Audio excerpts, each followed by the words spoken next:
Ճանապարհատրանսպորտային պատահարների թիվը Հայաստանում անցած տարի աճել է 10.9%-ով, ինչը բարեկային ծառայությունում պայմանավորում են տարեցտարի տրանսպորտային միջոցների թվի աճով։ 2025 թվականին արձանագրվել է մարդկային տուժածներով 4784 ճանապարհատրանսպորտային պատահար, որը 2024 թվականի համեմատությամբ աճել է 470-ով կամ 10.9%-ով։ Մեր կարծիքով պատահարների թվի աճին առավելապես նպաստում է հենց տրանսպորտային միջոցների քանակի աճը, որը բնականաբար բերում է նաև շահագործվող տրանսպորտային միջոցների քանակի աճի, հետևաբար նաև ռիսկայնության գոտում գտնվող տրանսպորտային միջոցների քանակի աճի, այսինքն որքան շատ տրանսպորտային միջոցներ են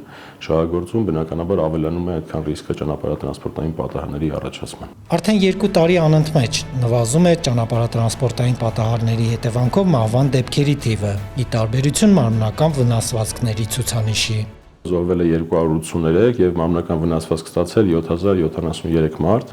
2024 թվականի համեմատությամբ մարմնական վնասվածք ստացած անձանց թիվը եւս ավելացել է, ինչպես ճանապարհատրանսպորտային պատահարները, այս դեպքում 957-ով,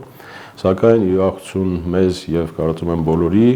զոհերի թվի նվազում ունենք էականորեն, 50-ով նվազել են զոհերի թիվը, եթե նախորդ 2024 թվականին արձանագրվել էր 333 զոհ տարվա կտրվածքով, մենք 2025-ին արդեն ունենք 283 զոհ։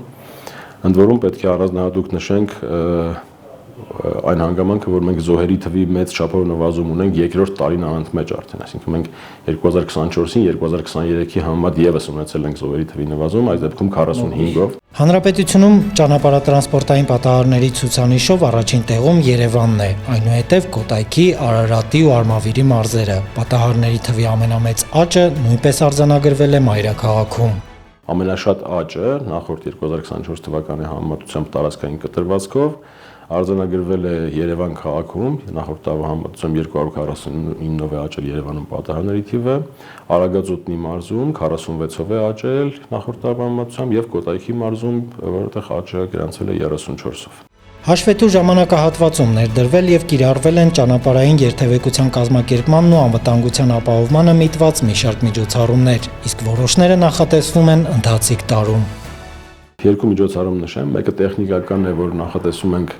բարեկային ծառայության ավտոմոբիլները համալրել նոր տեսախցիկներով, որոնք հնարավորություն կտան 360 աստիճան այսպես տեսադաշտով իրականացնել տեսանկարահանում, ինչը հնարավորություն կտա այն դեպքերում, երբ բարեկի համար տվյալ պահին ոչ տեսանելի գոտում իրավախախտում է կատարվում, տեսախցիկը կարձանագրի, բարեկին հաղորդագրություն կներկայացնի, որ կատարվել է իրավախախտում, որից հետո արդեն բարեկը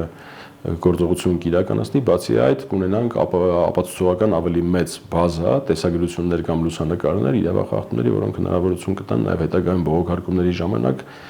դրանք դարձնել նաև եւս քննության առարկա։ Հաջորդ միջոցառումը, որ պատրաստում ենք իրականացնել, տեխնիկական միջոցի կիրառմամբ, այնպես ինչպես այսօր բարեկային ծառայության ծառայողները հնարավորություն ունեն արտաշնչած օդի միջոցով տեխնիկական միջոցով ստուգել ստապության աստիճանը,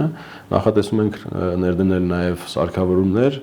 որոնց օգտագործմամբ անձի թքի միջոցով հնարավոր կլինի պարզել թմրանյութ օգտագործած լինելու հանգամանքը հենց տեղում։ Վան Նովիկով,